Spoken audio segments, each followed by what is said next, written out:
Hello and welcome back everyone, we Weeb Online, and today I'm gonna continue the story What If Naruto Was Raised by Kakashi Part 2. If you enjoyed this video, please give it a big thumbs up, and to watch more videos like this, subscribe to my channel and turn that bell notification on so you never miss an upload. Now wasting no more time, let's begin. The tall, silver-haired man and the short, blonde woman walked together toward the practice fields while holding hands. Kakashi finally agreed to give him 2 hours with the brat because Jiraiya was leaving the village today and wouldn't be back for goodness knows how long. As the boy described in great detail the outing he'd had with his godfather the day before, Kakashi listened intently. It was fortunate that Naruto was so innocent because even 2 hours seemed to be enough to expose the 4-year-old to some dubious, purely Jiraiya pastimes. Ero Gigi is a fool, Naruto said matter-of-factly, and then he did that weird dance thing he does and he stood on his hair and fell over. At the address, Kakashi started coughing. He exclaimed, "Ero, where did you learn that word?" and reasoned that Jiraiya was probably already out of the country by this point. At him, Naruto blinked. The women at the hot springs were cursing at him. Kakashi shut one eye. He knew he was asking the wrong question, but they called him Ero Gigi? Naruto firmly nodded. No, they called him Ero something else, but I can't remember the something else, so now he's Ero Gigi. Aha! Kakashi uttered as he pulled Naruto away from a genin team that was jogging. They soon arrived at the grassy, sunny training area that Kakashi preferred to use when instructing his young companion. To thank Naruto for his first day of learning kanji, the more challenging writing style used in Konoha, he had promised to do something special today. Kakashi was somewhat surprised by the young boy's apparent enjoyment of physical education, such as throwing kunai and learning taijutsu forms, but since he always made an effort to turn it into a game, he assumed it wasn't too unusual. After all, neither of them knew how to play normally. "We're going to do something special today," he announced brightly as he stopped in the middle of the practice fields. Naruto eagerly nodded. Yes, yes, yes. You promised something awesome and cool, right?" Kakashi laughed and grabbed the writhing little fists, saying, "Whoa, hold on. I'm going to have you practice throwing kunai at those targets today." Naruto's expression changed immediately. "But," he complained, "that's boring. You promised to do something new, so I know how to do that." Kakashi gave the young boy a smile. "I thought I'd teach you how to throw a live kunai today, but if you'd prefer something different, I did, huh?" Naruto had wide open eyes. He asked, "What's live kunai?" In order to get down on Naruto's level, Kakashi reached into his kunai pouch, pulled out one of his actual fighting kunai, and knelt. He showed it to the kid and said, "This is a live kunai. A little riskier than the wooden models you were taught to use, nay?" The 4-year-old's terrified expression as he tentatively extended a tiny hand to very carefully touch the flat metal blade was hilarious. He jumped and jerked the hand backwards as soon as his hand made contact with the cool metal, his eyes catching Kakashi's. Knowing Naruto knew him well enough to read the expression through his mask, the adult grinned comfortingly. "Now, Naru, you have to pay attention to me," he said firmly. "If I'm going to teach you to use live kunai, you have to promise me that you will only ever touch them here, in this training area, with me here to watch you, until I specifically instruct you otherwise. If I find out, and I swear, that you've been touching these without permission, I will stop teaching you this immediately, and you will have to go back to wooden kunai and shuriken you." Kakashi ruffled Naruto's hair with his free hand as soon as he nodded, clearly pleased. The man responded, "Okay, then," putting his kunai back in its pouch and taking another one out of one of his many pockets. He opened the rather filthy pouch to show him, and Naruto's eyes widened even more at the thought that these were now his. "This is a weapons pouch I assembled for you. Using it, I will teach you how to use and care for the basic shinobi tools. Inside, you have 5 kunai, 5 shuriken, and a roll of ninja wire." Before the boy could put his hand inside the pouch and investigate it, Kakashi reached out to grab his wrist. Not just yet. Now, these are some of my old things, and they're blunted, but you still have to treat them as if they're battle-worthy, okay? I want to teach you good habits first, before giving you the deadly stuff. Also, you can still hurt yourself badly with kunai that are blunted, so promise me you will be careful, and not touch these without permission." Naruto said sincerely, "I promise, Daddy." After standing up and absent-mindedly sweeping grass off his knees, Kakashi nodded. "Now that everything is set up, how about I show you what you can do with these weapons, if you learn how to use them properly?"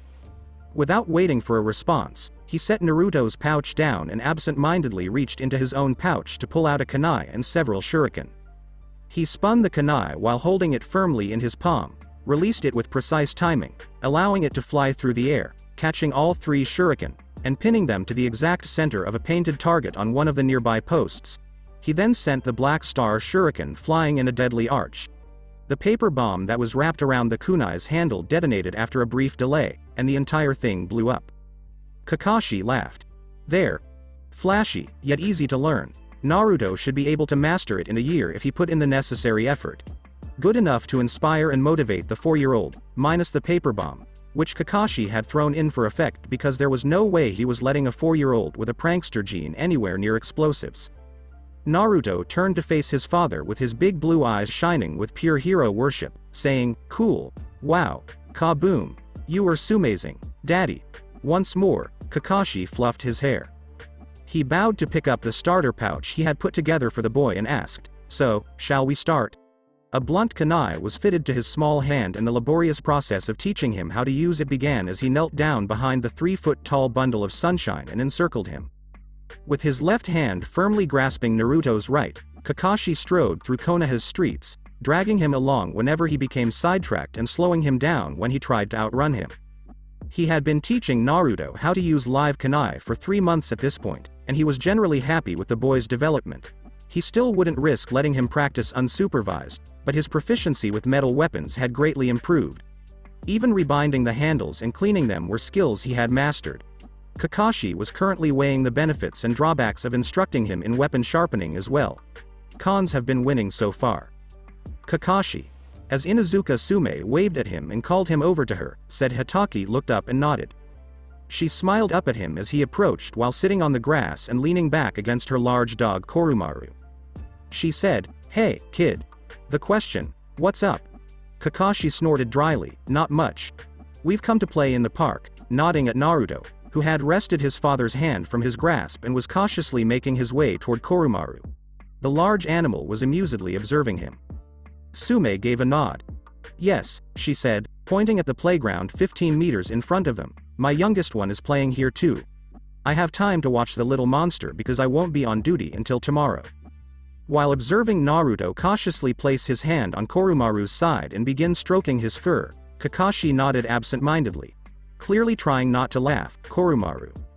The blonde turned to the silver-haired Junin, Naruto, who said, "You have half an hour here before we need to leave. Why don't you go play? I'll be right here if you need me." The 4-year-old excitedly nodded, gave the fascinating, enormous dog one last pat, and sprinted off to the playground, leaving Kakashi alone to lie down on the ground, take out a romance book from his father's study, and start reading. Naruto cherished the park. He admired it. The swing was by far Naruto's favorite among the seesaws, sandpits, rickety bridges, and big slide that went really fast. He had been attempting to persuade Daddy that they actually required a swing in their own backyard, but Daddy had remained resistant. All things considered, it was understandable why the blonde gravitated toward the swing set. Naruto. The youngest Hitaki turned around, stopped, and grinned when he saw a boy with brown hair and eyes who also had red triangles painted on his cheeks and a green stain on his dirty t-shirt. Kiba was his name. He was stoic. With a smile, Naruto launched into a sprint to catch up to the boy who had called him. He yelled, "Hey, Kiba!" The taller boy smiled at him from below. He remarked, "Haven't seen you in a while." Shaking his head, Naruto grinned pitifully. The blonde trailed off, looking ashamed. "Daddy said I couldn't come for a whole week, 'cause I kinda set the living room on fire," but Kiba just laughed. "Man, if I'd done that, my mother would have tanned my hide so badly, and you only got a week without the park." Naruto grumbled, "I had early bedtime, too, and a lengthy hour of math every day. My head hurts from all the calculations." Kiba smiled at him once more, displaying his unnaturally sharp canine teeth, which Naruto thought were totally cool. Naruto was a young child, and Kiba's responsibility as a mature 6-year-old was to be kind. "You want to play with me?" he asked generously. Naruto raised an optimistic eyebrow at the taller boy. He begged the Inuzuka with blue eyes, "Will you push me on the swings?" Kiba rolled his brown eyes, but was quickly diverted when he saw another boy standing off to the side and silently observing the laughing, giggling kids in the park. He yelled, "Shino," and added, "Hey, come on," to Naruto as he quickly approached the boy he had spotted with Naruto following close behind. He exclaimed brightly, "Hey, Shino." After giving Kiba a brief moment of his attention, the new boy nodded. He uttered a soft, "hello," before returning his gaze to the park. After smiling at him, Kiba turned to face a bewildered and timid Naruto. He introduced himself as Shino. "He's my age, Shino. This is Naruto. His dad and my mom are friends. He's just little, but he's fine." At a yell, Naruto sprang to his feet. "I'm not little. I'm big, too." Kiba snorted. "You are little. I'm 6. You're 4. Naruto grunted. "Nearly 5, he complained. By merely standing between them and saying, "Hello, Naruto," in a soft, soothing tone, the new boy Shino quickly put an end to the escalating argument. The argument was quickly forgotten in the way that only kids can do. "We're going to play ninja," Kiba said. "Will you play, Shino?" Even though Naruto couldn't recall consenting to this, he chose to comply. Ninja was a fun game. While enjoyable, it wasn't quite as much fun as when he played learning to be a ninja with Daddy. Shino paused, then gave a single nod. That'd be all right. Within 10 minutes, they were fleeing through the park from a gang of evil enemy missing nin who were armed with fireballs and exploding kunai. Naruto yelled, "Bumblebees!" Everyone else paused. Kiba questioned, "Why bumblebees?" Naruto sulkily puffed out his cheeks while crossing his arms. He insisted obstinately, "Bumblebees are scary." Kiba thought, "That's a fair point." He yelled at the top of his lungs, "Bumblebees, run!" The three of them hid under the flimsy bridge while giggling as a swarm of bumblebees flew over. Kiba hissed, his eyes gleaming with anticipation, "We gotta do something quick. Or else they'll breach the defenses, and Konoha will perish." Shino said, "I can take care of the bees." Kiba gave a nod. "You wait here, Naruto," he said. "For someone your size, it's too dangerous." Naruto, horrified and unwilling to be left behind, cried out, "But I'm not little. I want to assist." Kiba thought. He yelled, "No, idiot. You get to be backup. But since you're the hero who enters at the last second and surprises the villains, you must wait here until I call for you." As the two more seasoned warriors bravely left safety to battle bees and hostile shinobi, Naruto nodded and huddled beneath the bridge. After 2 anxious minutes of waiting, Naruto heard Kiba yell for him and immediately ran outside to assist. He bumped into someone who was seated on the edge of the sandpit while stumbling and falling over on the way there. The boy he had bumped into paused in shock before turning around, dropping the handful of sand he had been sorting, and glaring. He yelled, "Watch it!" When Naruto realized he had grazed his wrist, he drew himself to his knees and shook his head, his lip quivering. Kiba skidded to a stop next to the injured child and attempted to help him get back up, calling out, "Naruto! Are you okay? You must exercise caution," he warned. Shino jogged up and was silently observing, "You could get hurt. And then Mum'll be mad at me fair not looking after you right." "What he needs to do," said the dark-haired boy Naruto had run into, "is to look where he's going. He struck me directly and hasn't even expressed regret," I said. Kiba appeared irritated. Looking at Naruto, he said, "This is Uchiha Sasuke. He's in my class at the academy, and he's a total teacher's pet. Gets every answer right. Leave him alone, Uchiha. He's just a little kid. He's 4. Naruto cast a curious glance up at the new boy. He timidly said, "Hello. I apologize, I tripped and didn't mean to hit you." Sasuke nodded in agreement after taking in the explanation and realizing that the child who had bumped him was 2 whole years younger than he was. He said, sounding much more not exactly friendly, but definitely no longer hostile, "K. Maybe you shouldn't run as fast. My Aniki advises that moving a little more slowly and safely is preferable to rushing and getting hurt." Naruto awkwardly quoted, "My daddy says, F it won't kill ya, go nuts." Sasuke scowled at him, finding it difficult to understand how anyone could disagree with his amazing Aniki. Naruto raised an eye. "Daddy." Kakashi came to investigate after seeing the fall. "Are you okay?" Holding out his arm, Naruto declared, "My arm's bleedin'." Kakashi picked it up and looked at the tiny graze. He said, "Ouch," but in his head he knew the child was fine. "We need to leave right away, Naru, so say goodbye to your friends and I'll wash it off for you here." Naruto gave a nod. He said, "Bye," to the 3 older boys who had gathered around him. Kiba responded, "See ya." Bye, Sasuke concluded.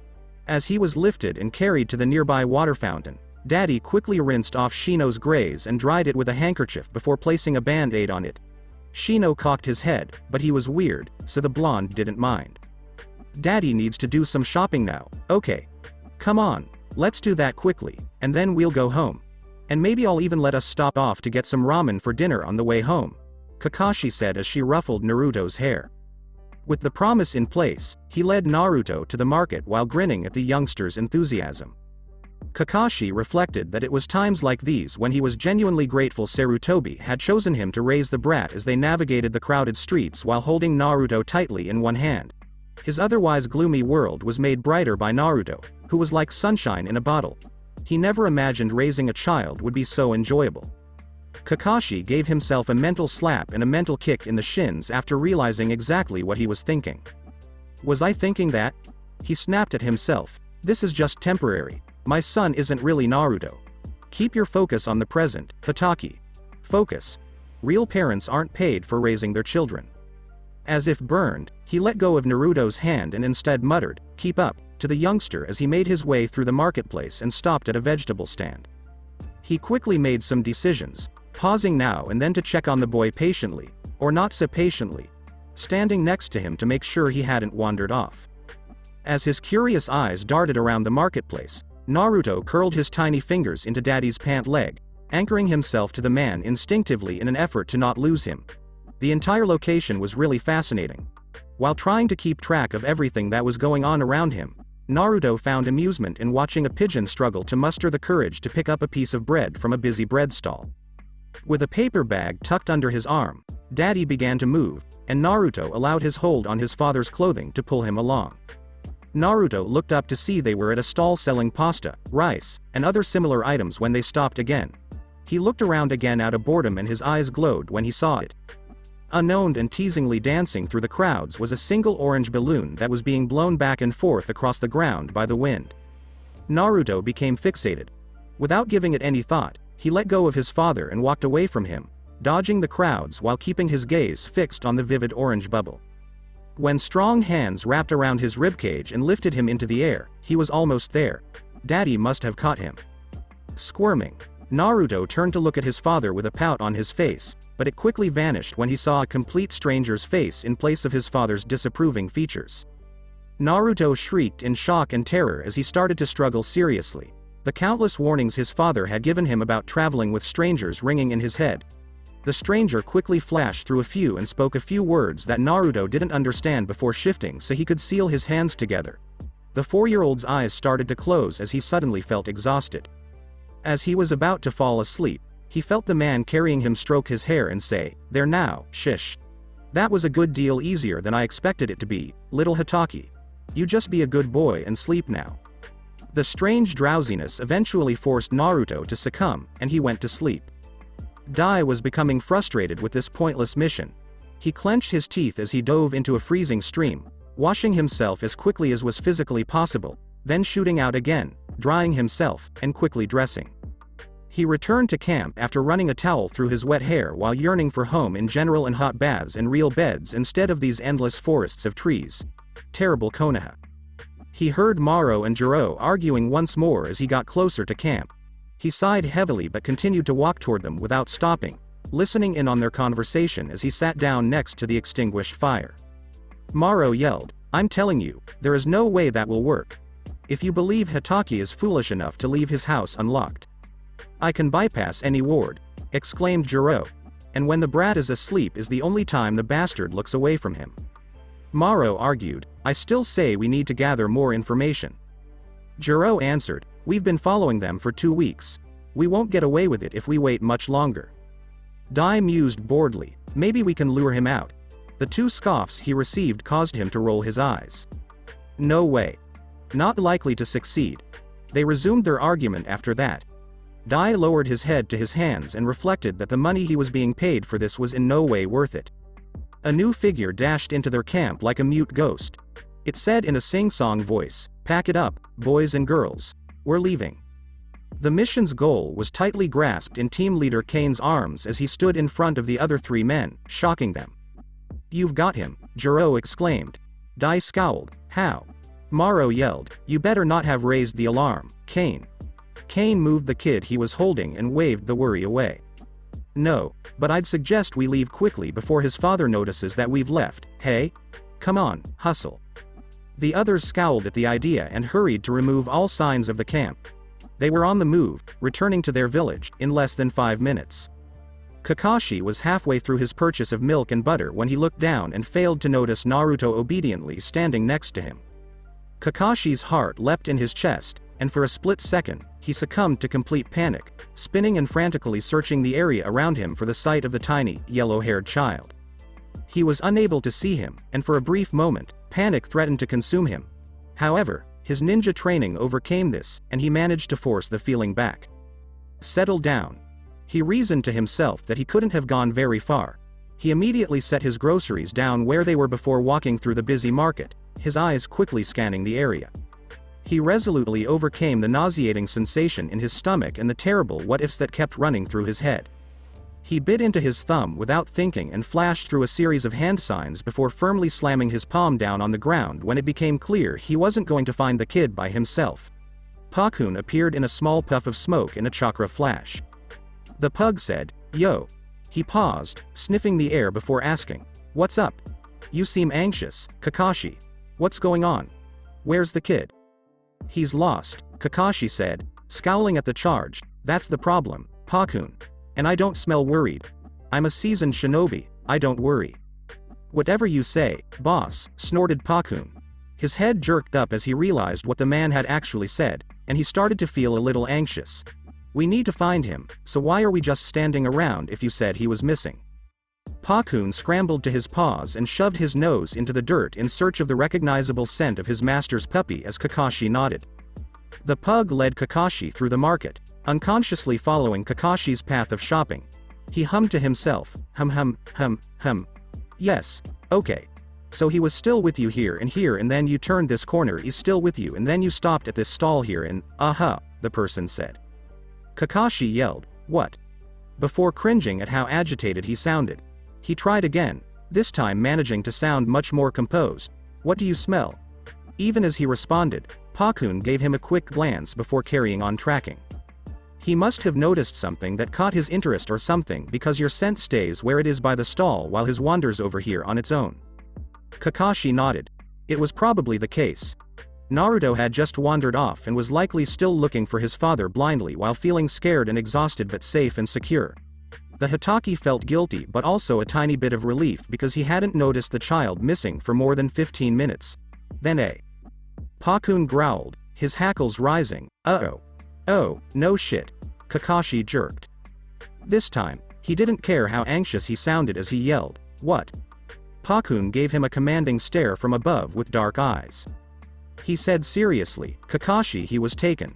Kakashi experienced a heart freeze. In a low voice, he inquired, "What do you mean?" The canine shut his eyes. "I mean, someone picked him up and carried him away, Kakashi. Foreign scent." A pause occurred as that took effect. When Pakun looked up, he could only see paper-white skin on Kakashi's face. He mumbled, "No," and then sped off. Naruto shifted slowly while blinking groggily. His throat was dry, his head hurt, but most of all, he missed his father. He had to think for a moment before remembering what had happened just before he had fallen asleep in order to understand why he was feeling so miserable and terrified. He immediately cried out in distress and started to move, writhing in his chair in an effort to sit up. He took a while to realize that a rough blanket had been placed over him, at which point he started sobbing pleadingly. Immediately, a figure approached him and gently touched him. At this, Naruto recoiled sharply. When he opened his eyes, a red-haired man with scars running down his left cheek appeared. The red-haired man was asking, "What's wrong with it?" But he wasn't looking at Naruto. Instead, he was scanning the group of people gathered around the small body. Naruto started to sob more after turning his head to look at them all. Black hair, brown hair, and green hair. "Maybe scared," Black hair said. "I most certainly would be." Green hair unscrewed the cap of a bottle and said dismissively, "It's probably thirsty. The sleep jutsu does that." Naruto was grabbed and made to stand up. He was then forced to kneel behind him, weave his hand through the boy's golden hair, tilt his head back, and forcefully placed the bottle to his lips. He added roughly, "Drink, you brat." In spite of his best efforts, Naruto was only able to swallow a small portion of the cool, metallic-tasting liquid that flooded his mouth. The remainder poured down over his front, soaking through his shirt. In an effort to escape the cruel hold on his hair, his tears began to flow more quickly. Brown hair gently tugged green hair away and said, "Hey, Maro, how about you don't drown the kid?" Brown hair also grinned at Naruto. "Hey, I'm Kane, and you're Naruto, right? Everything is fine now. Just be good, and nobody will harm you." Naruto sputtered as he curled up defensively, "IW want DD dad die," choking. The adults looked at each other and laughed. Black hair droned, "Do you now?" Green hair snarled, "Fat chance. Not after all the trouble we went to get you out of bloody Hataki." Red hair whispered, "You won't be staying with your daddy any longer." Naruto became paralyzed. "I'm not," he stammered. Kane gave a headshake. "No," he firmly replied. He said, "Look, this is Dai," indicating red hair, Maro, green hair, and Jiro. Black hair. "You were born in Lightning Country. You belong with us, we're ninja from Kumokagore, and we're here to take you home." Jiro exclaimed, "Yeah, we totally have claim to a Hataki. We're not giving that up in any way." Maro added mockingly, "No matter what, Bastard wants his baby home with him. Shouldn't he not have messed around with a lightning girl in the first place?" "Little harsh, Maro," Dai said sarcastically. Unable to make sense of anything, Naruto peered at everyone. He muttered, "But I don't want to leave daddy," as more tears threatened to stream down his face. I love my daddy." There was an uncomfortable pause. "He'll forget," Kane assured himself. Then she said to Naruto, "Come on, kid. Enough of a break, we need to keep moving." When Naruto saw the man reach out to grab him, his fear and uncertainty instantly disappeared. It was replaced by a trembling determination that filled his entire body. They refused to accept him. He refused to permit them. Daddy would then arrive and kick their butts. He quickly scrambled to his feet and assumed the taijutsu stance his father had taught him as his blue eyes narrowed. The fight started as soon as Kane reached out to grab him. Pakun was right behind Kakashi as he charged into the Hokage's office, completely obstructing the secretary in the lobby and the Chunin guards posted outside the door. He screamed across what appeared to be a mission briefing, "Naruto, he's been abducted," in an abrupt manner. When the Junin squad realized why their fellow Junin had interrupted, they first appeared shocked and sympathetic. Sarutobi took a brief pause to collect himself. He firmly commanded, "Kakashi, calm down. What happened, you ask?" Kakashi shrieked, "Naruto has been taken away, taken out of the village. Please, Hokage-sama, give me permission to leave the village. I need to find him. Don't know who or why, but they were in the marketplace, and I looked away for a second, and Pakun says they grabbed him right there." Blinking, Sarutobi. "Wait," he commanded. He looked over at the journal staff seated in his office. "You are free to leave. You have orders," he said. When Kakashi and Pakun were left alone with the elderly man, the four Junin nodded and vanished, saying, "Kakashi, take a moment to calm yourself. I will gather a Chunin squad to go with you." But Kakashi started to object to the delay, but Sarutobi's glance stopped him. "Please move quickly," he pleaded. The forced waiting period of 30 minutes while a team was put together and briefed was undoubtedly the most agonizing and painful thing he had ever gone through, including the time when he had been interrogated in Iwa and had acid poured over him. It was time to leave at last, at last. Kakashi abruptly stood up and glanced over the three Chunin who had been assembled. They were decent for a last-minute decision, but not the ninja he would have picked if he had the option. Kurenai, one of the kunoichi in his age group who is prepared for the Junin exam coming up in a month, and Kamizuki Izumo and Hagane Katetsu, two 18-year-old Chunins whom Kakashi only knew by sight and name. Before Sarutobi had finished saying, "Go," Kakashi was already out the window as the Hokage gave them a few last-minute instructions. The Chunin had to wait a moment before realizing what had happened, and they exchanged puzzled looks, but the Sandaime just sighed and motioned for them to follow. "Catch up if you can," he suggested. After that, they left. When the big man's arm reached out to him, Naruto sank his teeth into it and punched the big man's body. He released his grip as soon as he tasted blood, spitting and gagging, barely hearing Kane's cries of pain in the process. He screamed, "Ah! The feral little son of a bitch," as he covered the perfect circle of teeth marks that were now bleeding on his arm with his hand. That will scar, you fucking idiot.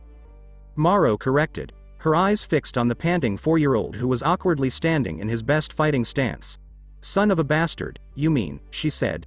Damn it, of course Hatake would show the ickle bastard some fighting techniques. Dai remarked, well, wasn't Daddy Hatake already, like, a genin by the age of this runt? It's possible that a fight will break out. Bah, scoffed Jiro. Grab him, he's still a kid. The four of them had formed a 4-point ring around Naruto while they were conversing in order to enclose the curious youngster. Maro lunged at Naruto, but he narrowly avoided being hit by it by turning his head in search of a way out.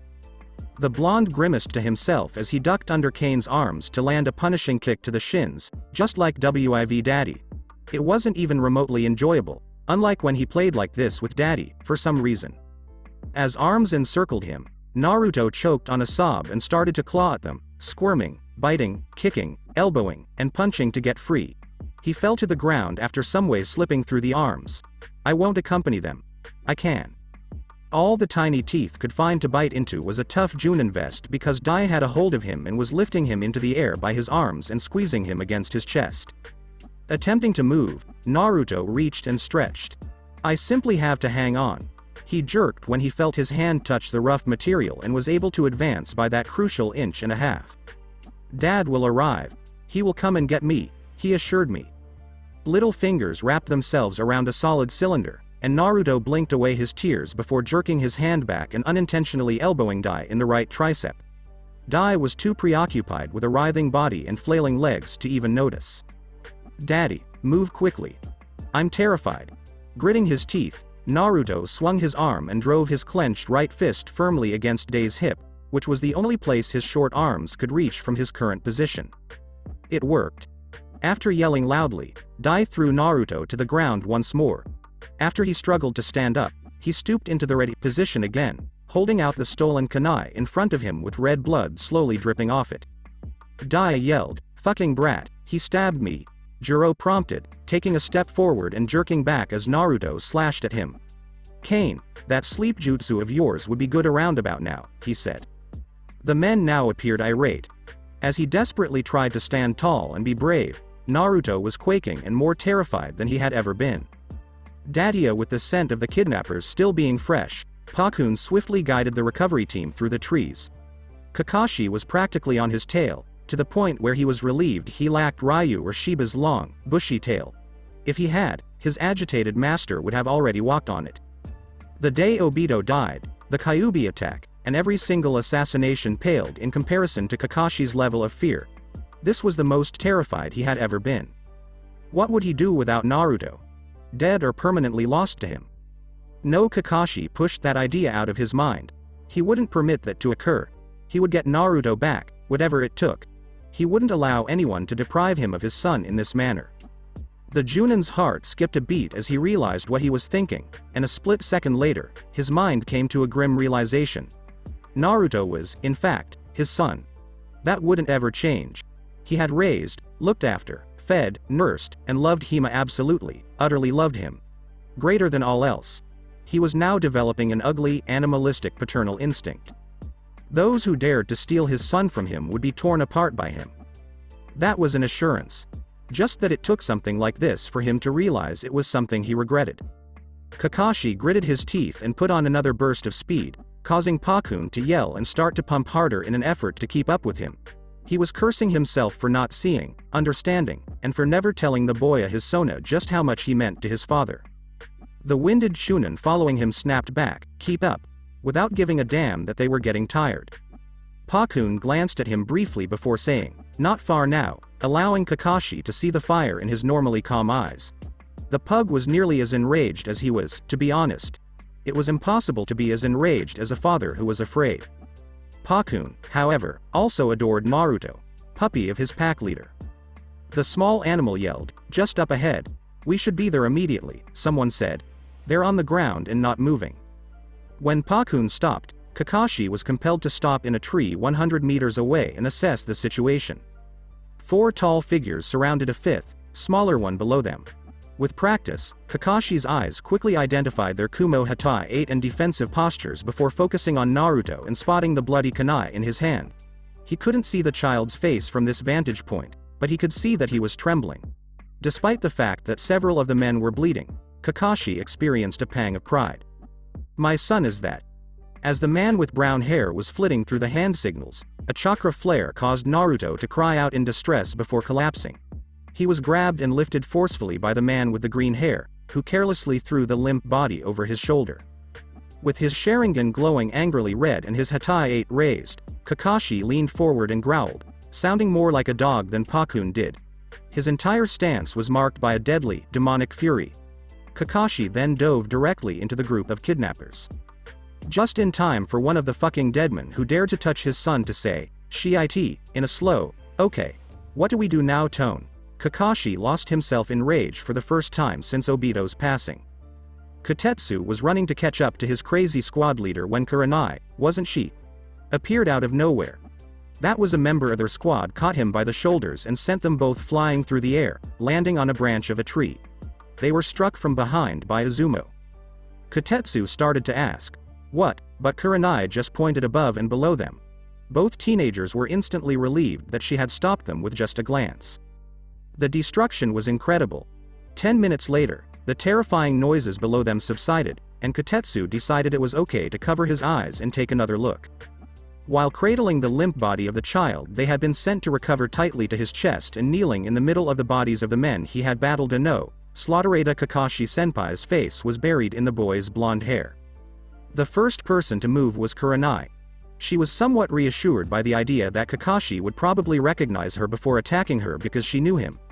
Ninja had previously been in this state, and she was aware that it wouldn't take much to set him off once more. She cautiously leapt from her tree branch and landed softly in front of him. Kotetsu and Izumo regarded her as insane as they observed her. She yelled, not advancing, "Kakashi!" He was silent for a while, but just as Kurenai was about to back off and give him some time to try to get his thoughts together again, he lifted his head and turned to face her. He appeared scared and grieving instead of angry, which gave her great relief. After that brief interval, Kakashi the father was put away and Kakashi the shinobi reappeared as if by flipping a switch. As he raised a hand to pull his Hatai 8 down over his Sharingan eye, he uttered, "Kurenai," in a tone that was absolutely level. He held Naruto tightly for the entire time. Kurenai was hesitant to inquire, "Is Naruto, is he?" Kakashi shook his head and sat down on the bloody ground, paying no attention to the dead people nearby. He said with a hint of desperation in his voice, "He's alive, but I can't get him to wake up." Kurenai said, "I think I recognized those hand seals. I believe it was a genjutsu. Would you like me to look at him?" Immediately, Kakashi's arms grew protectively tighter around the unconscious boy, but after a brief interval, common sense prevailed and he sighed, nodded once, and then placed the boy on his lap while flicking a finger to summon Kurenai. Kurenai was understandably hesitant to approach the man she had just witnessed tearing 4 Junin that were larger than himself almost literally limb from limb. She suddenly realized the reason behind Kakashi's early promotion and graduation. Both brilliant and terrifying, he was. Kurenai drew nearer and knelt down in front of Kakashi after firmly reminding herself that it was still him and that only her perception of him had changed. As she slowly extended a hand to examine Naruto and made sure all of her movements were slow and non-threatening, she noticed that he was extremely tense, like a coiled spring. After some thought, she was certain. "It's only a light sleep jutsu," she said. "I can take it off, but it's safer to let it go naturally. It won't take long, and he'll wake up feeling like he just took a nap. Is that okay? He's fine. He's not in any pain." Kakashi paused, then nodded. Once more wrapping his arms around Naruto, he said, "Let's get him home, then. The 2 boys can gather what's left of them."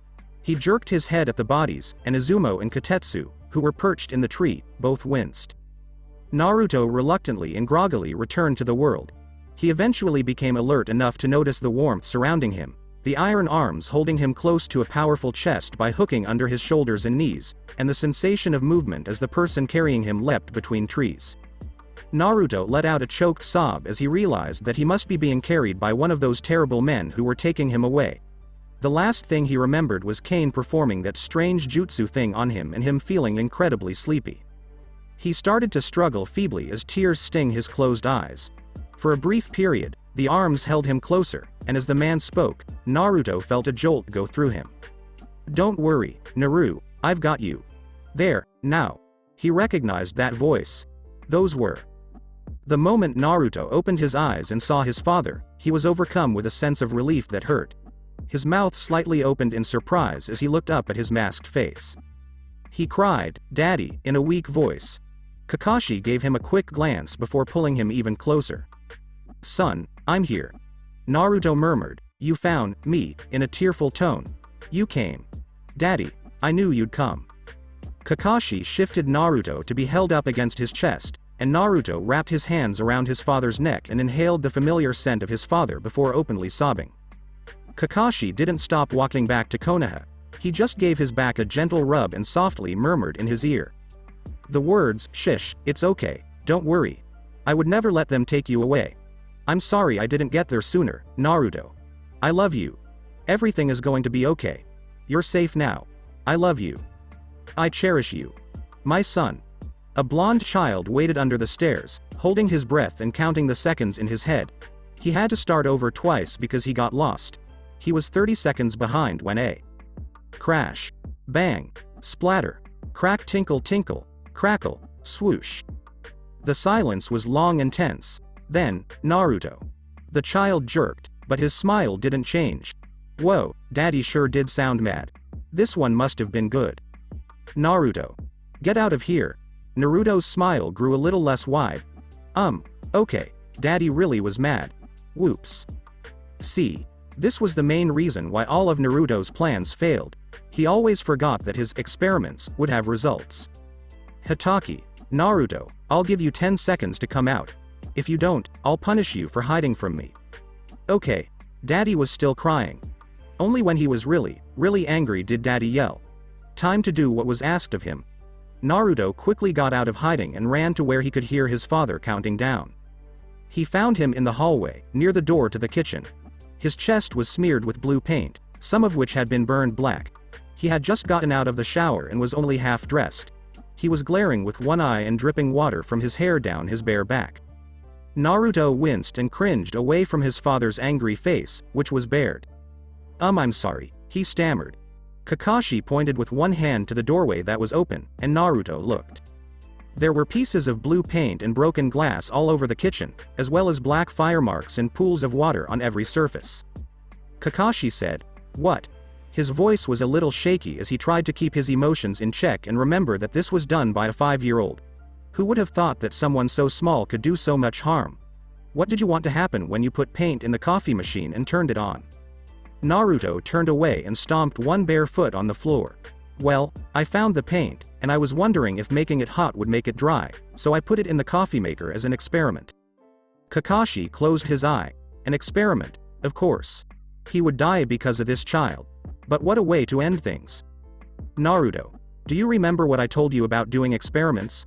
What were the rules I gave you?" Naruto bit his lip. I have to tell you, Daddy, and you have to say it's okay, and I'm not inside the house?" "Right." Kakashi felt himself calm down, and he tried to think clearly. No one had been hurt, but his kitchen was a mess and he had to find a blue pug dog that was very angry. Naruto hadn't wanted to hurt anyone. He had, however, broken the rules. His father had set up rules to protect him and the people and things around him, like Pakun and his poor kitchen. "Naruto, you broke all 3 of those rules, so you will have to be punished." He hated those big blue eyes so much. Blue eyes that looked at him with such regret and guilt, silently pleading for forgiveness. Kakashi crushed any idea that he might be nice to the brat. No allowance for a month, he decided. Since he was 5 years old, Naruto's father had been giving him a small amount of pocket money every week to teach him how to handle and value money. And go to bed an hour early for 2 weeks, and you can run laps in the yard for as long as it takes me to clean up this mess. Do you understand? "Yes, Daddy." Naruto looked genuinely sorry. "I'm sorry." After letting it hang for a moment, Kakashi gave him a nod. "I forgive you," he said in a serious voice. Paint is flammable, so when it was exposed to the high pressure and temperature inside the coffee maker, it caught fire, causing the coffee maker to explode and spray burning paint all over the room. I then used a sweetened jutsu to put out the flames. Naruto yelled, "Cool," as he saw the image in his mind. Then he saw his father's face and winced, which brought him back to reality right away. "I'm sorry, I guess. I shouldn't have done it." Kakashi groaned. He told the young boy standing in his pajamas in front of him, "Go get dressed right, and I'll do the same. Then we'll get you going on your laps while I clean up this mess." Naruto said, "Yes," and turned to run away. He tripped twice on the way up the stairs, but he was okay when he got to his room. As he quickly changed into his day clothes, he knocked over a stack of adventure books for 8 to 10-year-olds written in kanji that his father had given him for his birthday 2 months before. He sat down on the floor and wrapped the set of training weights his father thought he was ready for around each of his shins. They were really light, only weighing about a kilogram combined, but it was still a lot for a 5-year-old. He then wrestled on his special weighted jacket, which weighed a total of 3 kilograms spread evenly over his back, chest, and shoulders. The whole point was to make his young body stronger.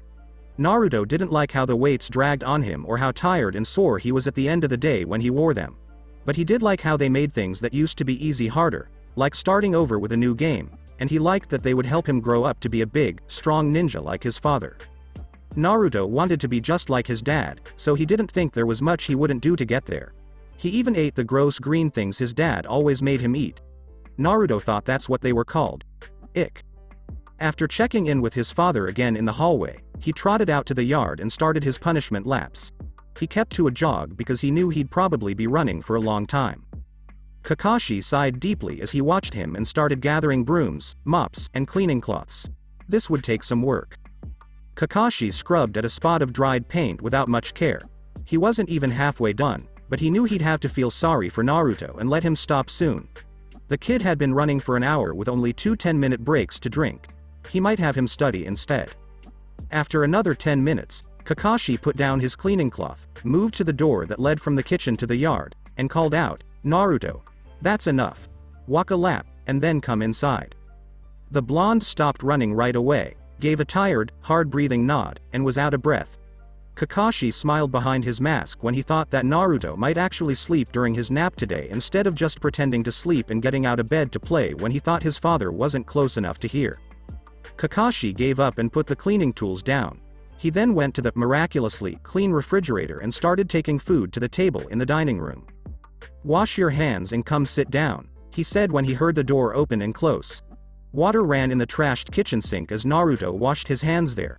For a few moments, the sound of small feet echoed through the house, and then a small head popped into the dining room, looking embarrassed.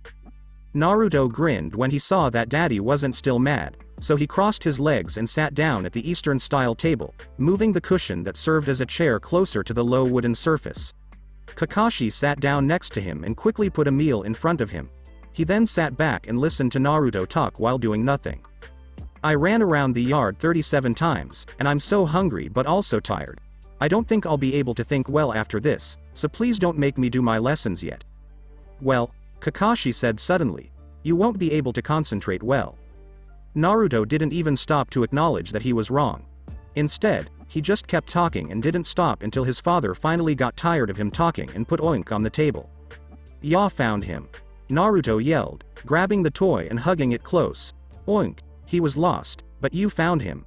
You're the best, Daddy." Kakashi laughed as the 5-year-old fussed over a toy that he had lost.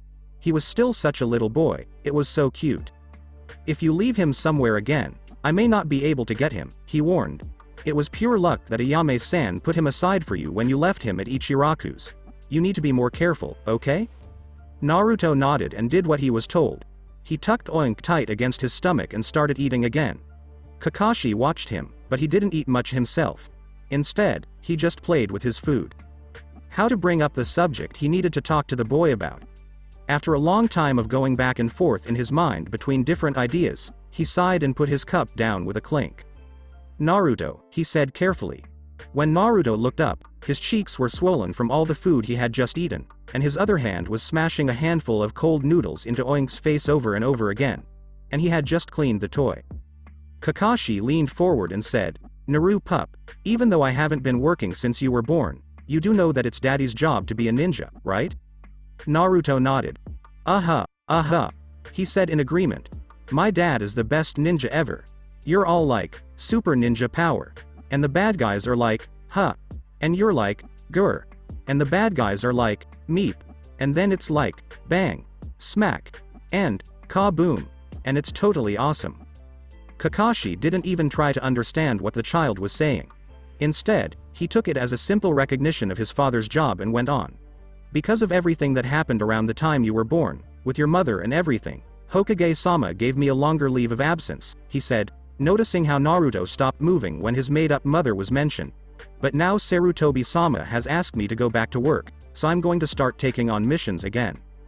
Naruto was looking at him, and the look on his face was a mix of confusion and worry. But does that mean you won't be here anymore? He asked carefully. Anymore, Kakashi said without thinking. No, I won't leave. I'll still be here, but not as much. Sometimes I'll have to leave you overnight or for a few days, but I should be home every night for dinner, and if I'll be gone for longer, I'll leave one of the dogs with you. You won't be here alone, Naruto turned his head down and frowned. I'm not? Kakashi leaned back and ran his hand through his hair as he said, nope. You have been put in first form at the academy. You will start going to school on Monday of next week. During the long pause, Naruto's eyes kept getting bigger and bigger. Kakashi got ready for the loud squeal that was sure to come. Cool. Oh, so that was it. Later that day, Naruto was pouting, with his arms crossed and cheeks puffed out, while Kakashi sat cross-legged on the living room floor and calmly sharpened his kunai. He decided about 2 months ago that Naruto was ready for the sharp blades, but he hadn't taught him yet how to sharpen them. But Monday was his first day at the academy, and Kakashi wasn't stupid enough to think Naruto would agree to leave his ninja weapons behind. He also wasn't going to let a 5-year-old bring sharp knives to school. Naruto whined. But why can't I bring sharp kunai to the academy? He stomped his foot. Kakashi put a kunai that had just been sharpened down on the pile and picked up another that had sharp edges that sparkled in the light. Because you'll be around lots and lots of idiots, he said bluntly. Naruto blinked. Oh, and he was happy again. Kakashi shook his head. Remember that this is an excuse. Naruto bit his lip nervously and looked around. He was sitting at his new desk while kids his age chattered, squealed, jumped up and down, and ran around the room. They were all too excited about their first day of school to be quiet. Naruto knew some of them from the park, but he hadn't played with any of them for very long. The Hitaki didn't spend much time with people his own age because he liked to hang out with Kiba, and Kiba didn't like anyone younger than him except for Naruto. Soon, Nyoko-sensei, the teacher, called them to attention, and she put each child behind a desk with their name on a white sticker. Okay, she said with a smile as she looked around the room of kids. Welcome to your first day at the academy. I know some of you might find this new and scary, but don't worry. You'll get used to how we do things in no time. Now, you are all here to learn how to be ninja. Nyoko-sensei pressed a button on a projector at the front of the classroom, and a large map appeared on the blackboard. Naruto sat up straighter. He recognized the map as one of the 5 great shinobi nations, as well as the smaller ones that were scattered between them. I'm sure you all know that it's a ninja's job to protect their village. In our case, you will all grow up to protect Konoha, but it's much more than that. Hidden villages are all over our continent, and each one has ninja to protect the country it is in. Ninja also help their village by going on missions and getting paid for them. There are 4 levels of missions. Naruto's mind started to wander during the lecture. He already knew everything that was being said, but his father had told him that kids from civilian families wouldn't, so he didn't complain and instead watched the flight path of 2 birds outside the window. They seemed to be building a nest in the tree just outside the fence that marked the edge of the playground. Maybe they were going to have eggs, and then the eggs would hatch into baby birds that Naruto could climb the tree to see. The young blonde started to think about his own family, and he wondered what his father was doing right then. He really missed his dad, but he didn't want to be a baby and say anything. A shinobi walked by on the road, passing the tree where the birds were flying in and out. Naruto sat up a little straighter, trying to see who it was. From behind, it looked like maybe Rado-san, but it was hard to tell. Hitaki Naruto-chan. Pay attention, okay. Do you know what's going on? Naruto jumped. Nyoko-sensei was looking at him expectantly, and the blonde's face turned red. She knew he hadn't heard the question, because he was too focused on the outside world to pay attention. He bit his lip and looked at the front of the room for clues. The map was still projected up front, and there were a few hastily written notes next to it, as if Nyoko-sensei didn't think anyone would actually read them. He took a wild guess and his eyes landed on the kanji for rules. He said, the shinobi are ruled by a set of rules called the shinobi laws or shinobi rules. There are a total of 166 rules that tell them how to live, fight, and serve. Even though they are all important, the first 25 are the most important. Nyoko-sensei looked shocked. Yes, that's right, Naruto-chan, she finally said. How did you know that? Naruto shrugged. My dad taught me, he said simply, feeling awkward. Did she want him to list the rules, too? He hoped not, because he couldn't remember them past number 42. Why was she staring at him like that? That's a little advanced for right now, but it was a very good summary, the teacher said, still staring at him like he'd grown a second head. Do you think you could answer my question, though? Do you know that our missions are given one of 4 different ranks? Oh, is that what you wanted? Naruto asked with a smile. He asked. I wasn't listening, so I just guessed. Then he frowned, suddenly confused. But, sensei, there are more than 4 ranks. There are D, C, B, A, S, SS, and SSS, but only the Anbu and the bestest best ninja get the S's. Oh, and there's unranked, which are way too dangerous to be put in a class. They are kind of like the missions for the Hokage and my dad. Daddy says I'm an unranked mission all by myself, but he's just being silly. The teacher's mouth was slightly open and slack, and she looked like she was frozen. Naruto ran out of things to say about mission ranking, so he just kept quiet. As the seconds passed and the other kids started to fidget and whisper, Naruto felt uncomfortable and wondered if his sensei wanted him to explain what level of ninja took each ranked level of mission, but he lost his nerve and decided to stay quiet until asked. After another long moment, the teacher pulled her eyes away and said, well, for now we're only going to focus on ranks A, B, C, and D. Naruto lost interest again as she went on with her lecture, but Nyoko-sensei didn't ask him again. Nyoko-sensei was glad when it was time to take her students outside for some exercise. It was almost impossible to keep the first-form children still, quiet, and listening while they learned theory, and she often wondered if they wouldn't learn more if they followed the civilian school model and taught through games and play. But woe to the Chunin who suggested that to the School Board of Education, let alone the council. This year, the children would be brought up to speed in terms of fitness. Their small bodies would be punished until they reached the starting point, where they were physically ready to start learning shinobi arts. They would learn all of these things in second form and above, so Nyoko-sensei's job in this area was pretty easy. She put her hands on her hips and smiled at the kids around her. Okay, she said. Now, you're going to run some laps around this courtyard, she said with a smile. See how the tracks go all the way around the yard? I want you to run around it 5 times, she said, holding up 5 fingers for everyone to see. Go. As fast as possible. Naruto started jogging in the middle of his class. This courtyard was about the same size as his backyard, so 5 laps wouldn't be too hard. He didn't understand, though, why everyone else was going so slowly. His dad had put weights on him this morning, but even with the extra weight, he wanted to go faster than his classmates. Nyoko-sensei sighed as she saw the young Hitaki break rank and keep running. She was sure that his father had been training him, and she hummed in disapproval. I don't like that. His father would have started him when he was a toddler, which can't be a good thing. The little blonde, who wasn't so little compared to the others, he stood a head taller than most of them, which Nyoko-sensei thought was a sign of good, strong. Janisa passed his class again, now a full lap ahead of them. It shouldn't have surprised her that the kid was so advanced, since his father had already become a genin by the time he was his age, if rumors were to be believed. Naruto stopped in front of her. He was panting a little, but didn't look too tired. The others hadn't finished their 3rd lap yet, and many of them had stopped running and were walking instead. Done, sensei. The teacher, Nyoko-sensei, kneeled down so she was at the same level as the 5-year-old, the blonde said. Is it true, Naruto-chan, that you've done this before? She asked softly, and Naruto gave an excited nod. He said. Daddy and I go runnin' all the time. Well, I run a daddy jogs. It's not fair that he has long legs.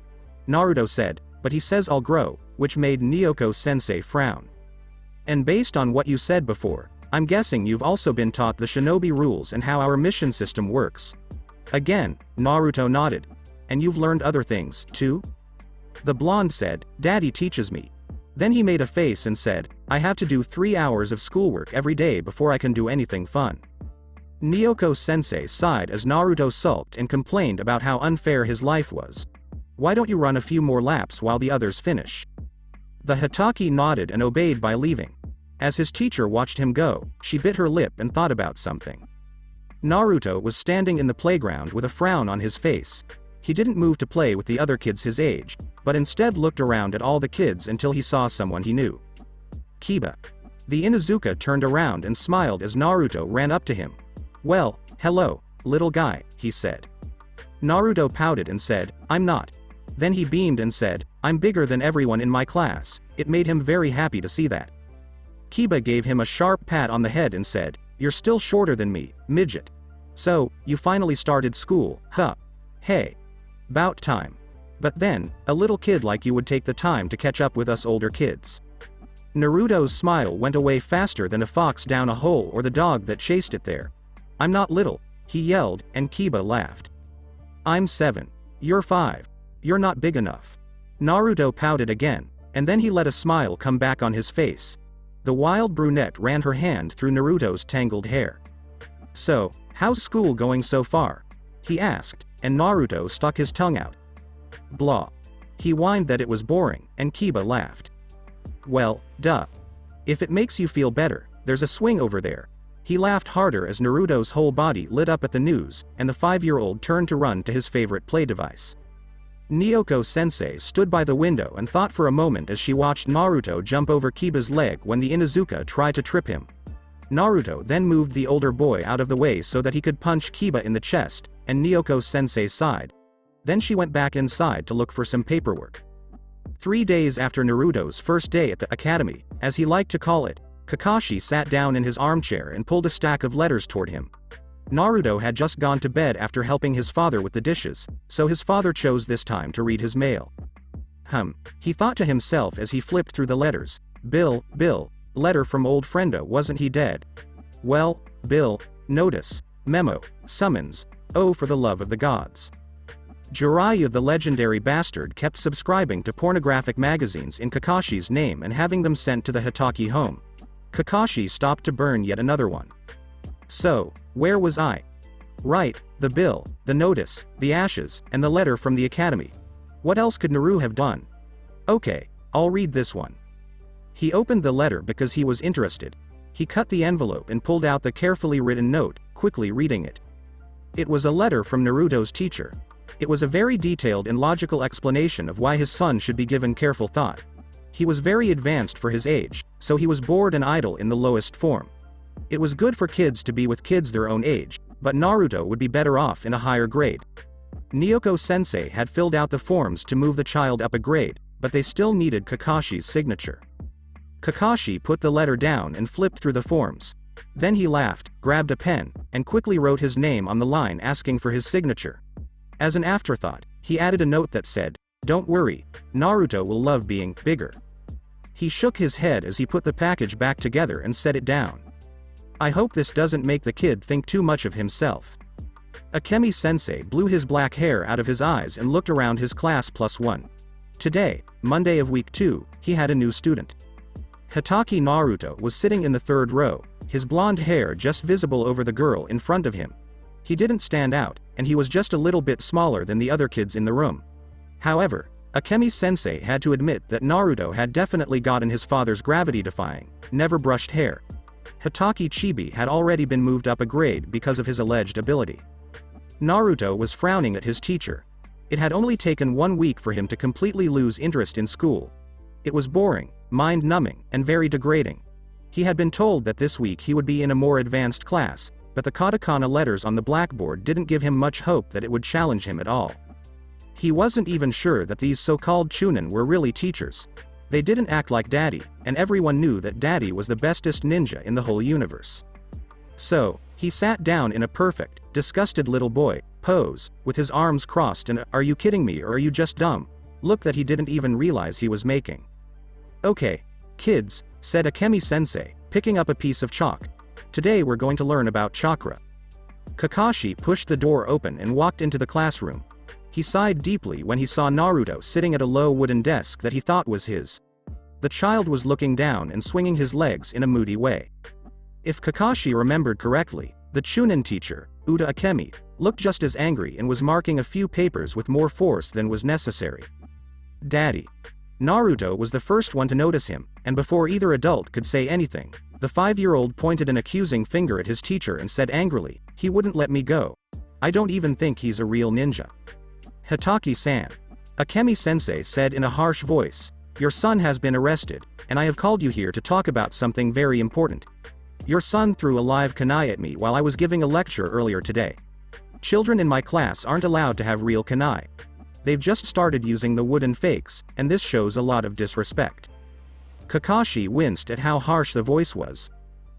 Gia," he stalled, looking at where Naruto was sulking, unrepentant, arms crossed and cheeks puffed out, mere seconds away from a full-scale tantrum. On the board off to the left of the front of the room, Kakashi spotted Naruto's childish katakana writing, repeating the line, "I will not endanger myself or my classmates by throwing kunai, and I will not disrespect my teacher by trying to physically harm him out of turn," a fair few times. The Hitaki cringed at how long the sentence was and wondered how many times Naruto had to write it. No wonder he looked so angry. Akemi-sensei looked impatient, so it was probably time to stop thinking and start talking. "Naruto," he said with a sigh, "why did you throw a kunai at your teacher? You should know better than to hurt your friends." The blonde stood up in anger and glared defiantly at his father as he spat, "He's not a real ninja. He has no idea what a chakra is. He's a real poster." Kakashi blinked. Out of all the things he could have expected, that wasn't one of them. "An imposter?" he said carefully, looking at the other man with a hint of suspicion. Children are often much more perceptive than adults, and Naruto never lied, so everything he said was taken seriously. He really thought this man was a fake, and that was enough to make his father suspicious. Naruto nodded, a stubborn pout on his face as he crossed his arms and lifted his chin. "Aha! Daddy, you should beat him up. He's not a real ninja. Not like you." Akemi-sensei was getting angry and sputtering, and Kakashi could tell that something was wrong. "Naruto, why do you think he isn't a ninja?"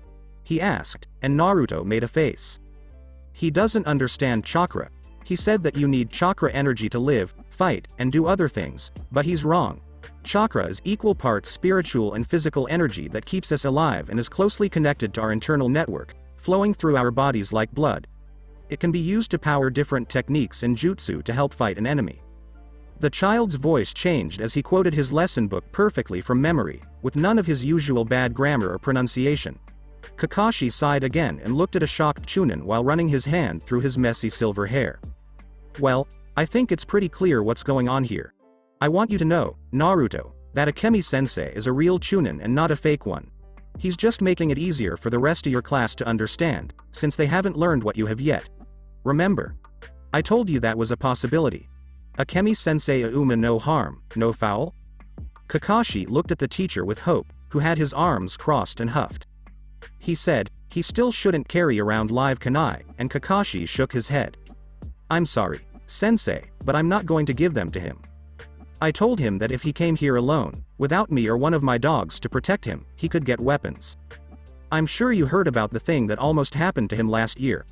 Well, ever since then, he's felt weak when I'm not around. If kunai's dreams keep him from having bad dreams and let him play with his friends without being scared, I don't mind letting him keep them. You will find that he only has 5 kunai and 5 shuriken on him. They are all blunted, and he won't throw them at anyone unless they are a very real threat to him." Akemi-sensei still looked sad. "He is perfectly safe here," he said. "Because of what happened last year, he is watched very closely. Nothing bad will happen to him. He doesn't need weapons." "Akemi-sensei," Kakashi said, raising his eyebrows, "I know that. It's just that he doesn't. The kid is afraid because he knows there are people out there who want to hurt him. He is right to be afraid, I must say. Don't take away the security he thinks he has." Akemi-sensei stared at him for a long time before he let out a heavy sigh, stood up, and walked toward the door. "Wait here," he said, "I'll go get the forms to move him up a grade." Naruto yelled out loud, "Yay, class with Kiba, awesome." Kakashi resisted the urge to hit his head on the table. Now the little jerk thinks he'll get a reward for throwing knives at teachers. Bloody hell. It was hard work to be a parent. Twin 1. Okay, now we're getting to the super special awesome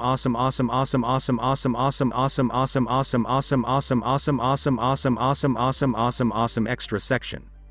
In this the super special awesome special extra section, we are going to travel back in time to Naruto's 5th birthday. This is complex stuff. We are no longer in fanfiction 101 feet, but I have faith in you. You can do it. Stay with me. This is not a flashback. This is an extra section, filling in a gap I left for you. Again, it begins a few days before Naruto's 5th birthday, when he was still 4, and ends on his 5th birthday. This is my penance. Enjoy. Special. AKA guilt-driven extra bit because I haven't updated in a long time. Naruto's birthday, and a story, because I couldn't help myself. Kakashi tried to loosen his fist so that the scroll he had caught there could fall into the right place in his filing cabinet. He was angry, furious, and vibrating. He had just come back from the 4th and final council meeting about the Kumo situation. In the 2.5 months since a Kumo squad had taken his son, Kakashi had been howling for revenge, preferably in the form of a lot of screaming, blood, and chaos. The council, which included the Hokage, wasn't as sure. They didn't want to go to war, even though Kumo had broken the peace agreement between the two countries over and over again. Kakashi had been surprised, perhaps foolishly, to find that Hiashi, the head of the Hyuga clan, was openly and firmly on his side. This was because the stuffy Hyuga clan had never quite gotten over the time that Hitaki and Tsukumo started a war. It was also foolish because Hiashi had almost lost his own daughter 4 years ago in another failed attempt by Kumo to kidnap a child of a famous clan. He hated fighting and politics, so the Hitaki was glad to find a kindred spirit in Hiashi. The Hyuga had said, "These attacks will keep happening, and Kumo will only get braver if we don't do anything." "We have no proof," said Kaharu, giving Kakashi a dirty look. "Hitaki-san has made sure of that." So he ended up with no war and an official reprimand for using unnecessary force. With a heavy sigh, Kakashi closed his filing cabinet and tried to get rid of his anger. He walked down the stairs with a cheery, "I'm home. Daddy." Something orange, blue, green, yellow, purple, and red stuck to Kakashi's leg. "Daddy, you've returned. We were painting faces. I'm a dog." Kakashi looked down at Naruto's face, which was covered in a jumble of colors that made him look less like a dog and more like a paint palette had barfed on him. He gave a painful smile. "That's neat. Who is the performer? Did you do it yourself?" "Uh-huh," the 4-year-old said in a happy voice. This time, it was easier for Kakashi to smile. "Figures," he said with a laugh. "Oh, there you are, kid," said Sume, the adult who had agreed to watch the child today. "Inuzuka-san," Kakashi said with a small bow, "thank you so much for looking after my son. I'm sorry I took more time than I planned." Sume waved her hand and said, "Oh, don't worry about that. I know what the council is like. Anyway, letting the kids play is a good thing. Your yard might look a little painted, but your house avoided the worst of it." When Kakashi thought about what was outside, he grimaced. "An oink." Sume grinned and said, "May have been painted on." Kakashi groaned and said, "It'll come off in the bath." He didn't go into the kitchen, where he could hear Sume's 2 kids fighting. Naruto broke away from his father's leg to go join them, and Kakashi would have reluctantly followed, but the woman in front of him grabbed his arm and stopped him. "While I have you, kid," she said too casually, "I was wondering what you had planned for Sunday." Kakashi was lost, which didn't happen to the genius very often. "Is it Sunday?" he said again, not sure if he'd missed something along the way. Everything in him that was male started to whimper as Sume's anger as a mother grew. She reached out and hit him around the ears. "Ow. Hitaki, what's up today?" She went from being a kid to being a Hitaki. It was time to answer.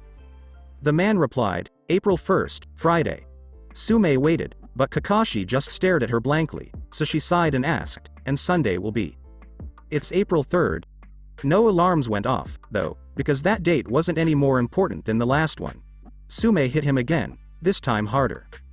"You fool. Your son was born on April 3rd. This weekend, he'll turn 5. Kakashi felt bad right away when he realized what he had done. This probably had more to do with the way Sume was staring at him than with the fact that he had forgotten his son's fake birthday. Aoha. Sume didn't get the answer she was hoping for, so she hit him again and said, "Idiot." "Ow." Kakashi ducked his head and raised an arm to block more blows. He then asked, "Well, what am I supposed to do?" That made the woman stop and think. "Oh," she said when she realized who she was scolding. Kakashi didn't have many birthday parties when he was a kid, and he doesn't have many now either. Sume thought it best to speak slowly, clearly, and simply. You throw him a party, she said. You make a big deal out of it. You buy him things. You forget for a morning that you have OCD and can't eat bad food. Get it, genius? Kakashi grimaced. Parties, gifts, and fussing had never been his thing. Can't I just pat him on the head and tell him he's 5 now over breakfast? It was the same thing he'd done last year. Around April 14th, because he'd forgotten about it last year, too, he dodged another hit. No. Arg, kid, you're useless. Okay, new plan. You, the spoiled brat, at my house at 10 a.m. on Sunday. On time. She gave him an evil look. Kakashi thought about telling her that he wasn't usually late and asking if she'd ever tried to get Naruto fed, cleaned, and dressed by the deadline. But his ears were still ringing from the last blow she'd given him, so he decided that keeping quiet was the better way to be brave. Yes, Inuzuka-san. Can you start telling your brat that he'll be 5 soon, why here? Yes, Inuzuka-san. Wash oink, too. That toy is gross, he's covered in paint and jam. Yes, Inuzuka-san. Sume smiled at him with his teeth. Brats, Kiba, Hana. Let's go, she hollered. A little boy with a face as colorful as Naruto's ran out of the kitchen and gave Kakashi a sly smile. A girl who was just about to turn 13 followed him with paint streaks in her hair, which were probably put there by the little boy. Goodbye, Hataki-san, she said politely as she and her family left. When they were gone, there was silence, so Kakashi raised a hand to rub his hurting head and asked, Ma, what just happened? Kakashi jerked and stumbled toward the room where his son was when he heard a squeal from the kitchen, followed by an ominous crunching sound and uh-oh. He knew it was already too late to stop or help the damage. 2 days later, Kakashi held Naruto's hand tightly and hurried along the road towards the Inuzuka compound at 9:49 in the morning. He knew it would take at least 15 minutes to get there, and he thought to himself, so this is how Obito always felt, cringing at the thought of what Sume would do to him. It's my day of birth. It's my birthday. Naruto shouted to anyone who was nearby. It's my birthday. Daddy, Daddy, it's my birthday. I know, Naruto, Kakashi said. How old are you? Naruto thought about it for a moment, counting on his free hand as he was pulled quickly through the streets. 5, he decided in the end. That's right, Kakashi said with a smile, and we're going to visit Kiba-kun. Kiba. On my birthday. Naruto brought up the issue again. It's my birthday, Daddy. They got to the Inuzuka compound 2.5 minutes late, but Sume wasn't as strict with time as Kakashi had been when he was younger, so she just gave him a nod of approval and kept trying to hang streamers on a tall light fixture. The main courtyard of the compound was a grassy area surrounded by buildings. Each building had a tiled patio that made a wide border for the scraggly lawn. It wasn't as refined as the Uchiha compound or as elegant as the Hyuga compound, and it had an air of chaos. Holes dug in the ground by dogs showed that they had been there. Right away, Kakashi liked the place. Today, it was decorated with balloons, streamers, and ribbons. A long table was set up on one part of the tiled area and was already full of food. Hana, Sume's daughter, was calmly pouring crisps into a bowl and giving a few to her younger brother, whose hands were getting tired. Other bowls held all kinds of sweets and cakes. Kakashi felt a little bad that Sume had done all this and he hadn't helped at all, but he also felt a lot of relief. He let go of Naruto's hand, and the blonde ran off, telling Kiba, Hana, and anyone else who would listen that it was his birthday. He was 5, he didn't have lessons today, and it was his birthday. He also asked if they wanted to play, because it was his birthday. Good job, kid, Sume said. You worked him up, so good job. She clapped her hands together. Now, she said, I invited a bunch of people, and they'll be there around 10:30. Then we'll eat cake, and the kids can run around like crazy. Play games and stuff. I have some suggestions, but they'll come up with their own fun. By the way, there aren't many kids your kid's age, but I did my best. Kakashi said in a soft voice, Thank you, Inuzuka-san, for doing all of this. I couldn't do it, and it means a lot to Naruto. Sume smiled at him and told him, Don't worry, kid. We'll teach you how to be good. You'll learn how to have a great party, which is good because kids have a lot of birthdays. And if you have more, you'll have to throw away at least 2 a year. Kakashi grimaced. He didn't think he would have any more kids. Soon, as promised, people started to show up. It seemed that, since there weren't any kids Naruto's age, Sume had invited her own friends with kids who were also friends of Kiba. These were mostly the same people who had come to that horrifying baby shower a few years ago, the Hitaki realized with a wince. Shuza, Inoichi, and Shikaku came first, without their wives and with their children. Kakashi was amused to see that the children looked exactly like their fathers, and he was even more amused when he saw that Yamanaka-san's child was a pretty little girl. Even though he was almost 22, he was greeted like a child by both adults and children. Shuza went to hang around the food table. Shikaku pulled his son out of an outdoor lounge and shoved him in the direction of the other children, then took the lounge for himself and leaned back to look at the sky, and Inoichi's daughter was dragging him around by the hand while talking. Next, Sarutobi walked in and smiled faintly at Kakashi and Naruto. He then pushed his grandson into the group in front of him and said, "I'm sorry, I can't stay. I just wanted to drop off Konohamaru." He then put a brightly wrapped present on the table next to the food and apologized. He is now 3. His mom will come and get him. Kakashi called Naruto over to introduce the two, and Naruto was happy to meet someone younger and smaller than him. He ran to get Kiba and dragged the bigger boy back to point at Konohamaru and say, "See? I'm not little. He's small." He made him laugh. Aburame Shibi and his son Shino, who Naruto had met before, were the next to arrive. Shibi was a friend of Sume's, but Naruto had never met him. He came into the courtyard quietly, nodded once at Sume, and sat down in a corner. His son Shino wandered around for a while before he was noticed and brought into the group. Kakashi did a quick head count and found 8 children. He winced to himself because he didn't do well in social situations. "Is anyone else coming?" He almost didn't notice how tight his voice was as he asked Sume. The wild woman just shrugged. "Dunno," she said. "I don't think so. I invited everyone I could think of, but I don't reckon the Uchiha will come. They don't like you too much, and they're not fond of me neither." "So, she shrugged carelessly. Kakashi felt a jolt to realize that she had invited Obito's relatives, with whom he was not on good terms. "Hitaki Kakashi is a thief and a liar, and we demand that he be blinded," and breathed a sigh of relief when he discovered they would not be coming. Still, he was in for a surprise, because he had just sighed when another guest walked in. There was 1 adult and 3 children, all dressed in pressed cream muslin. Hyuga Hiyashi walked in calmly, holding his 2-year-old daughter and leading his 6 or 7-year-old daughter by the hand. A boy not much older than Hiyashi followed a few steps behind with his eyes down. Kakashi knew this must be Hiyashi's nephew. "Hyuga-san," he said, and Hiyashi looked him in the eye for a long time before letting go of his older child's hand and setting the younger one down on the ground. "I'm sorry we're running a little late," he said. "It was 10:40. Have you met my kids? Here are my daughter Hinata and her sister Hanabi. This is Neji, my brother's son," he said, drawing the boy closer with a hand gesture. "Wow," said Sume. "I didn't think you, Hyuga, were coming."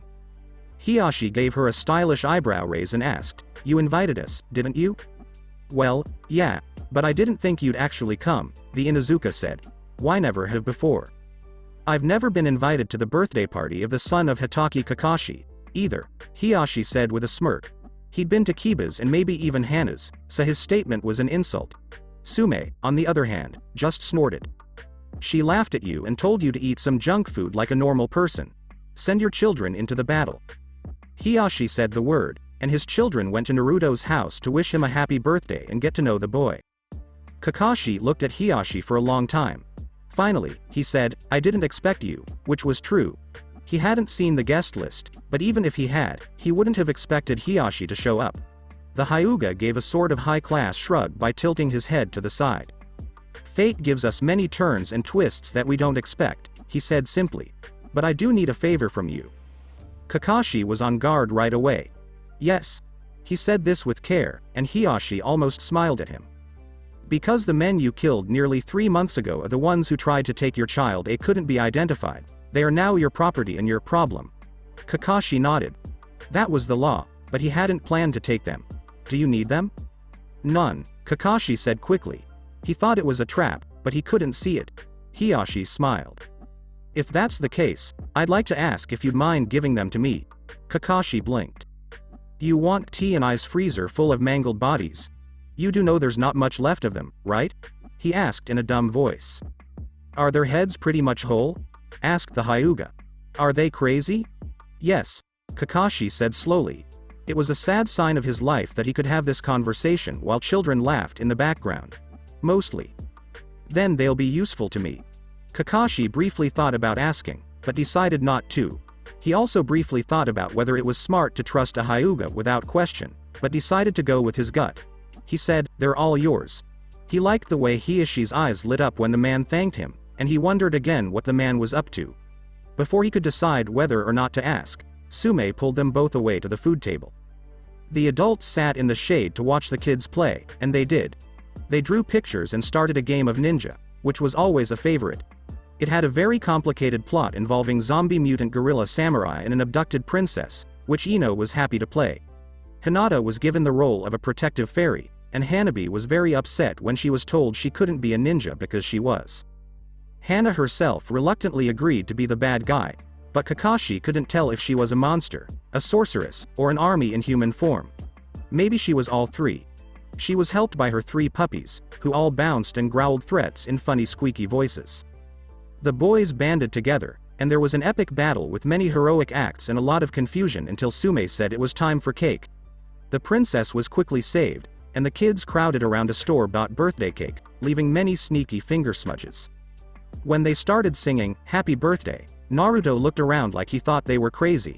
He listened with great interest until the song was over, then turned to his father and asked, "Can we have cake now, Daddy?"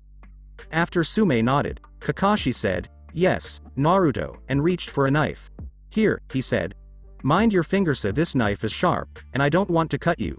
He cut the cake quickly and gave Naruto his choice of the pieces. Once the birthday boy had his piece, the other adults moved quickly, and the other kids got their cake very quickly. Just as they were eating it, the last person to come to the party showed up. Kakashi had been giving a lot of reasons why he didn't want to eat any, but no one believed him. "Wimp," Sume had said. "Yosh. I'm sorry, I'm running late. It's very old-fashioned. I was sad that I couldn't finish my morning mission in time to go to the party for my noble rival Kakashi's child. But we will keep going. Let's celebrate the life of Naruto when he was young." Kakashi was shocked by the spandex-clad man who had just walked in and was acting like a good guy in front of him.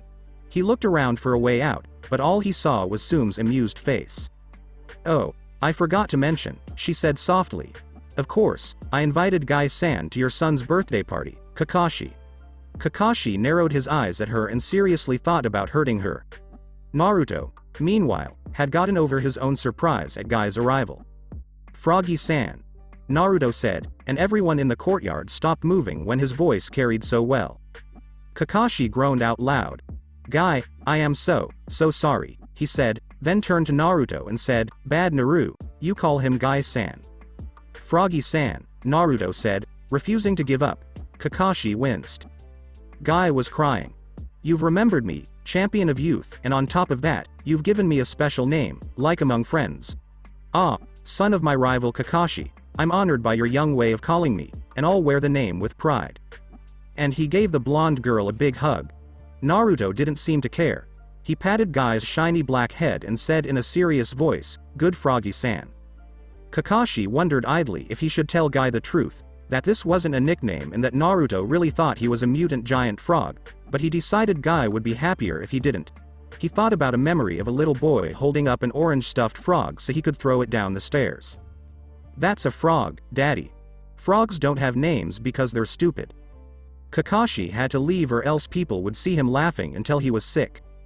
The kids took a long time to get tired, especially since Sume kept putting out processed sugar so they could keep going.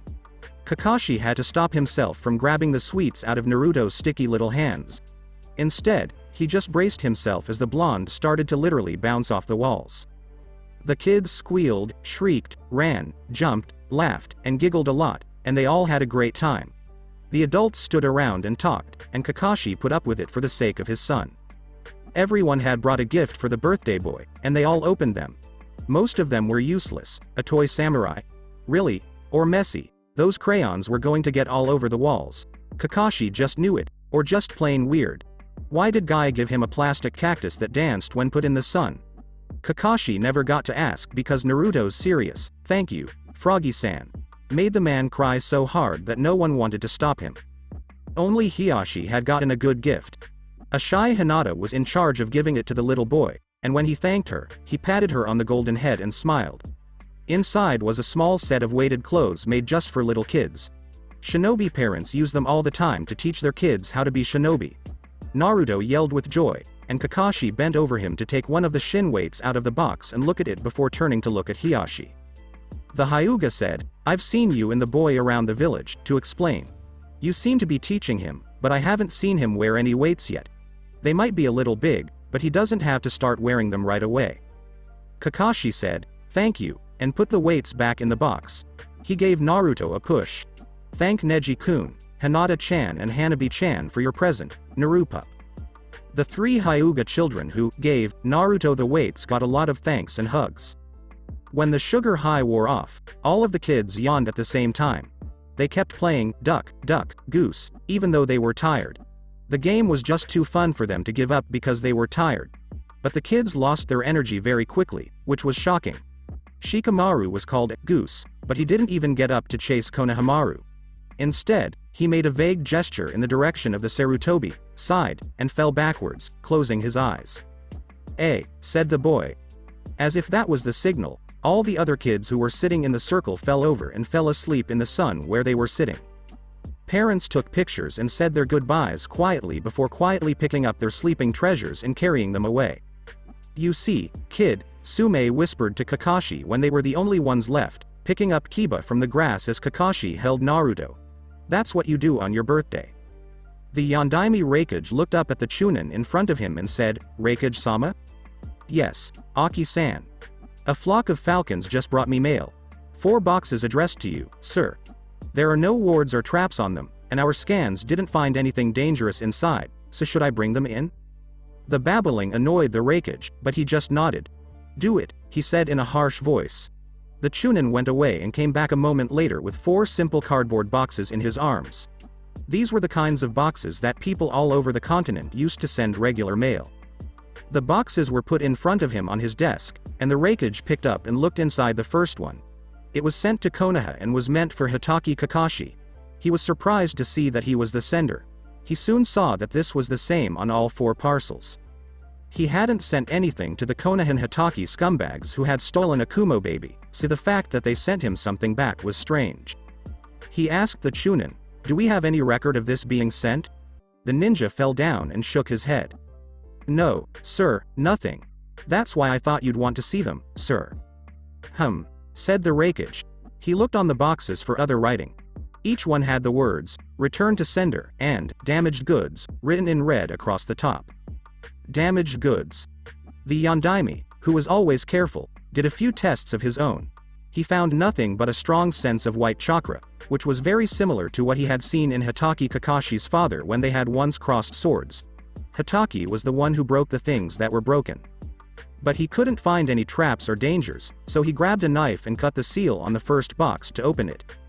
He quickly closed it and shut his eyes. He didn't move for a long time, until he opened his eyes and looked at the Chunin. "Find the next of kin of Masuka Kane and each member of his squad's next of kin," he said sternly. "I have some bad news for them." The Chunin looked pale, but he moved quickly to do what his cage asked. Once the Raikage was alone, he looked in the box again, wincing at what he saw. He quickly grabbed the piece of paper he saw inside and put the box back together so he could read the one sentence written on it. "We can't wait any longer. Hyuga Hiyashi." So this was it for today. I will continue the story in next part. Till then, we weeb offline.